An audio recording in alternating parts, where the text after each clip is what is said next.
Presidente Valenti, dopo l'inizio del campionato femminile di calcio a 5, adesso la delegazione di Agrigento propone quello di calcio a 5 maschile. Sì, quest'anno abbiamo pensato di dare pure uno sguardo e un'attenzione particolare al calcio a 5, sia maschile che femminile. Abbiamo iniziato da un mesetto, un mesetto e mezzo così il campionato calcio a 5 femminile e adesso proponiamo il calcio a 5 amatoriale maschile.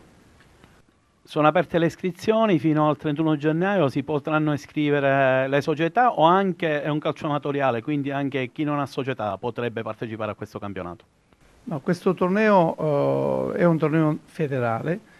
però è amatoriale, giustamente come dici tu, quindi è aperto a tutti, è aperto a tutte le società già affiliate alla federazione che vogliono partecipare a questo torneo, è aperto anche a società non affiliate alla federazione che vogliono aderire a questo torneo, ma in primis è aperto a tutti i calciatori, o tesserati o anche non tesserati con la federazione, tutte quelle persone che amano il calcio a 5 e che vogliono partecipare e divulgare questa attività.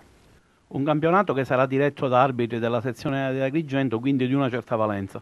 Sì, il nostro è un campionato amatoriale sulla carta, ma realmente un campionato ufficiale a tutti gli effetti, dove si giocherà in campi omologati dalla federazione e dove le gare saranno dirette da arbitri dell'AIA, quindi è un arbitro federale che ti dà garanzia di una certa professionalità del torneo, di una certa anche correttezza dal punto di vista dell'osservanza delle regole e quindi credo che sia alla base di una giusta considerazione del torneo stesso. Un'altra iniziativa della delegazione di Agrigento, a breve la presentazione dell'almanacco, di cui non sveliamo assolutamente come sarà, però presenterete l'almanacco.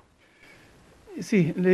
la nostra filosofia è quella di andare avanti a piccoli passi, cercando di proporre di volta in volta delle attività diverse. Quindi abbiamo iniziato con il calcio a 5 femminile, adesso proponiamo questo calcio a 5 maschile e poi già in fase di programmazione l'almanacco, la quarta edizione dell'almanacco che andremo sicuramente a presentare prossimamente.